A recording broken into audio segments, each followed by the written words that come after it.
Tokyo. Let's move on, because with a final flight from Delhi to London's Heathrow Airport today, India's Kingfisher Airlines is ending all of its international operations. Now, the airline has certainly faced a severe cash crunch and has been forced to curtail large numbers of flights while it looks to cut costs and try and refinance its operations. Let's get more on this one, because Jagannadham Thunuguntla, head of research at SMC Global Securities, joins us. Jagannadham, it's always good to have you with us. So the last of the international flights today, but I guess some welcome news for the airline's staff, because the... can you hear me, Jagannadham? I think we have a little sound technical problem. Can you, Jagannadham, can you hear me? Yeah, now I can hear. Great. Okay, welcome to the program. So I was just saying the last of the international flights today, but I guess also some welcome news for the airline staff, because the airline is going to resume paying their salaries, some long overdue salaries, I believe. But I guess in a nutshell, this airline's in a financial mess, isn't it? Absolutely. I think, as rightly said by Richard Branson once, the best way to become a millionaire is to start as a billionaire and get into aviation business, and you automatically will become a millionaire. I think Kingfisher is found it in very tough way. It has been more than 4 months that they have not paid salaries to the employees. I think it's a welcome relief.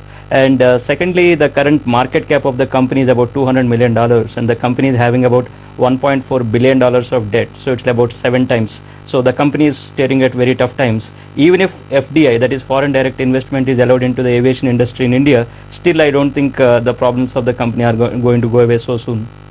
Jagannadham, I guess, you know, I was looking at some of the research on this, and some may argue that one of the big problems for Kingfisher is its boss, Vijay Mallya. They say, some will say, a man who's got too many fingers and too many pies.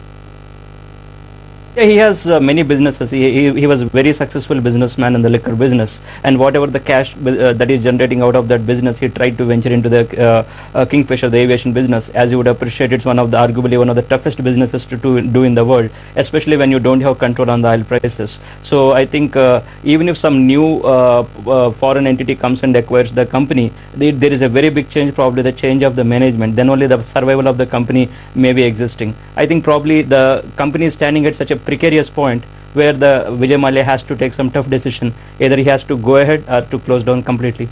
Yeah, well, there's the key question, I guess, for an airline that hasn't made a profit and an airline that's under immense pressure from lenders to inject equity. Can Kingfisher turn around these misfortunes, do you think?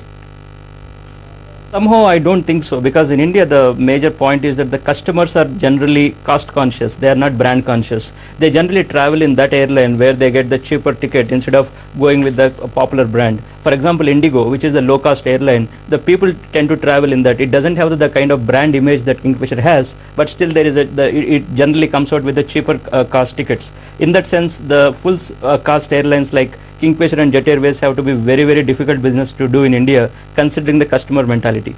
Absolutely. Well, Jagannadham Thunuguntla, thank you very much for joining us. We appreciate your input. He's joining us from SMC Global Securities. Okay.